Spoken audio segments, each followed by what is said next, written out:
for joining us. I have with me Ryan Houston and Daniel Tam, two of my coworkers here at Optigo, and three of us spend a lot of time sitting together poring over Wireshark files in Visual BACnet, trying to figure out what the heck is going on. And so I'm really excited to spend some time troubleshooting with them today and show you exactly what we do on a daily basis here at Optigo. Okay, let's hop into. All right, so our next file, and I believe we have Alan online. I'm going to put on the spot here. Yes. His boss sent in the file, so hopefully this isn't a big surprise for you, Alan. All right, so this is a corporate campus file, big site, a bit bigger than that hospital was. I think this is probably just a section of it, and I know they've had a lot of issues, so nothing specific that I was told to look for, but let's see what we can find. So 19%, not ideal. We are aiming high here with network health. This is in the top right corner. I can see that it's a half-hour file, so not as long as maybe we'd like, but still a decent file. Take it away. Take it away. Do you want this one, Daniel? You go for this one, fine. I'll take the next one. All right. So here we are, the half-hour file. Again, there's 500,000 packets in this file, so that's pretty intense. It's quite up there. Not a lot of non-BACnet, which is good to see.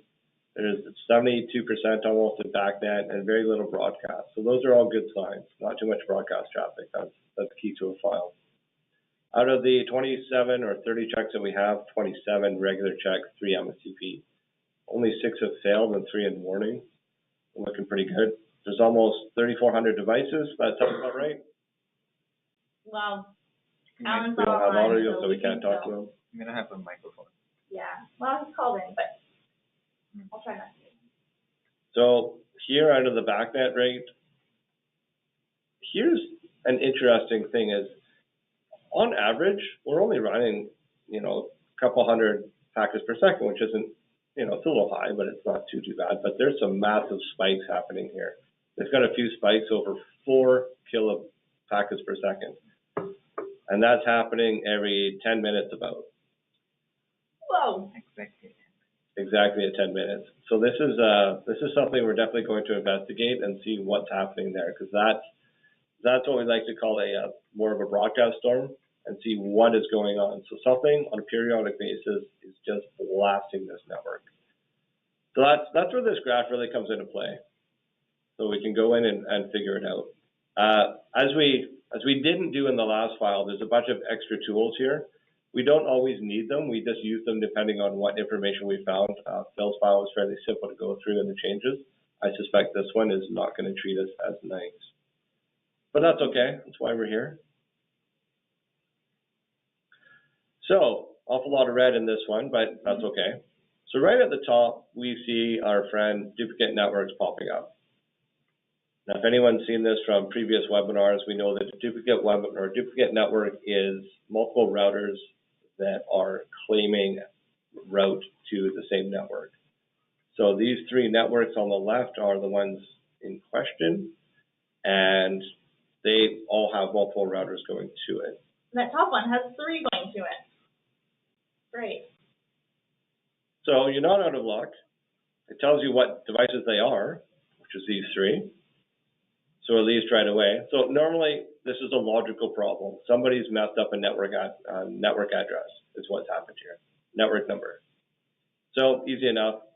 We go, here's the network we have. Here are the 3 sources, and we can go in and fix it. We almost don't need to go into the Wireshark detail because that's the only information we need. So you can go right away, fix that up, and you'll be ready to go. Now, unfortunately, what happens is when you have 3 sources of this, these 3 guys, they're each going to have a few devices hanging underneath each one of these.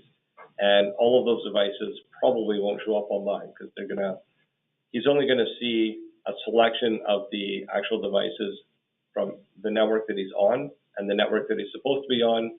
Those devices don't have a network router, so they're not going to be online.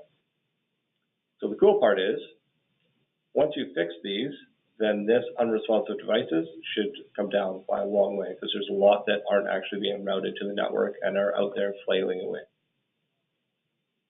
Make sense? I think so. So once you get that taken care of, that's a pretty simple one to go after. The next one is the unresponsive routers. And again, same as the last capture, we'll know which ones they are, we know what networks they're trying to go to, and try and fix them up. So if I was to take a guess, some of those ones that have one packet maybe are not real networks, but I'm guessing 24001 is a real router or network that should have a router, because there's 13,000 packets being sent to in half an hour. It should have. So probably that guy's offline. Now, this is where it gets interesting. A lot of this is normally black and white, true or false, right? It's online or it's offline, and nothing in between. But when you get into situations like this one, where you're having the ratios a little bit mixed, right? So this was 99%, which isn't too bad. Let me open this up a little bit more. So now we get into some 98%, some 96%. So it's sort of online, but it's not really black and white. This guy, for example, sent a ton of packets, only missed one. So that is something to check. Maybe it's wiring, maybe it's something else. It could be affected to probably that duplicate network problem. So if you change that, get another capture, see what this is going on. That would be our point of advice. And you'll notice that on the diagnostic list, it said that there were 9 unresponsive routers, but in this list there's 21. That's why. We show you any that didn't respond, but we only count the 100% unresponsive ones in the unresponsive routers for the diagnostic check. Right. So when I look at a file like this, my first instinct is duplicate network, go fix it, and then run another capture. I wouldn't continue to work on this, because once you fix the duplicate network, you're going to see a lot of other things change. And right away, this file will be out of date. So that would be my overall suggestion at the time. Anything else in here? Can we check out some of those, the broadcast traffic and the long response time? So broadcast traffic. While you're doing that, a different Ryan, submitted a question about how we use digital BACnet to protect the MSTP network. So Ryan, our next file, I believe, is an MSTP file, and we'll tell you a little bit about how to get that file. Right. I'm not ignoring it. So when we look at the backed up broadcast traffic, we can see who all the sources are. But there's another little tool that we're about to show you where most of the traffic sits. So this is here where a lot of traffic hangs out. But if we go to the BACnet browser shows us traffic and time coordinated together, and gives us a great list, a really great view of what's happening. Yeah, this is quite a big file. It's a pretty big network. Crunching them all and dividing them into those little categories. One of the cool things about the BACnet browser is the ability to sort by vendor, which is not what we're going to use right now, but it's cool. So you can see here that there's about 5 guys that are handling most of the traffic. And this looks like it's an automated logic site based on who they are. Cool part about that is you can simply click into it, starts drilling down through the filters. Okay, so we have the one source that we clicked on, and it's sending an even amount of traffic to all of these guys. There's actually a lot of information here. Even if we show, let's go to 50 entries. Right, so it's pretty evenly distributing a lot of information. But the question we have is, what are you sending? So again, keep drilling down. And here's the interesting part. Remember that traffic we had that was in the 10 after 12 mark, 600 packets? Here it is. We've actually stumbled across it and started to see what the actual source was. And the actual source is the atomic right. Wow. So we don't exactly know what that is, but there's a lot of writing being done, and there's a lot of information we can't pick out. Between source 24.118 and source 37.99. I would guess there's proprietary nature to this. Would you say? And right, can we go back to the list source list, and instead of drilling down in destination, can we go right into the service choice? So that would give us a list of the top service choice that that particular source is sending, regardless of the destination. Once it comes up.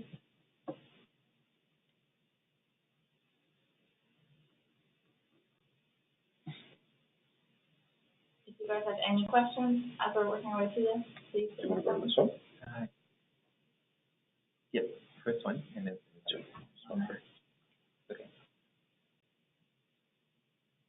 So with this, we can see which service choice was the one that's most used. So we can still see this. So every 12 o'clock, 12:10, 12:20, the same thing, and it's doing all of this information. Ton of read range. Most of it's read range. So on a periodic basis, every 10 minutes, it's doing a massive go out and get read range. Our suggestion in this site would be to try and slow that down. I wouldn't say slow it down, but try and spread it out if that's even possible in the application. Just click on that read range.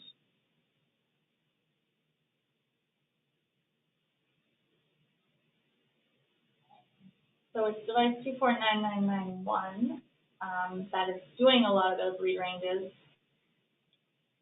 So go to that, guys, see if you can have less frequent read ranges. So that would be our suggestion on this one. Is there anything else that we wanted to look at? The time response, correct? Yeah, I'd probably link. Probably by fixing those things, if you fix those read ranges, you'll get a lot of traffic off the network, so that will help. So it's true, 24.11, which is the originator, it looks like it's here as well, going to this device. It was the one doing all those requests and all that information. So there's probably something, there could be a router below that's choking, that can't really deliver the information as fast. So it's easy to find. It's probably, this guy's probably the router, or two routers, and that would be where your choke point is. So either figure it out, or I know ALC is coming out with a brand new router, so upgrade it, and it should solve part of your problems. Yeah. Or find somewhere else to capture on the network. So find a way to capture on that router, by that router, to drill down and figure out where that problem is. Yeah, that's another piece. If you're stuck for information, could just be where we're capturing. We can only see what you give us. Yeah. So as a rule of thumb, this is going to segue very well into Ryan's question in our next file. As a rule of thumb, typically people will capture the server to start off with, get a bit of a view into what's going on in the overall network. And then when you figure out the areas that have issues, you can go and try and capture in those specific areas. And so if it's an MSTP network, you're going to have to go and actually wire into that MSTP network and capture the tokens on that MSTP network. We have a couple options for this. We do have an article on our support forum. So we have a support forum, zendesk.optigo.net, and you can go in there and there's articles on every single diagnostic check and different ways to capture, including how to capture MSTP traffic. And if you wire in, you can capture there, and then these, you can see on Ryan's screen here that the token disruption diagnostic, as well as two others for MSTP, are grayed out. If you put in an MSTP file, those will automatically be green, or hopefully green, maybe red. The other option is we did just launch, very exciting, MSTP capture tool. You can wire it in and have it automatically capture and upload to digital BACnet on a regular basis, or as often as you want. So try and enable you to get those files from the exact location you want. So slowly but surely you'll be able to capture everywhere.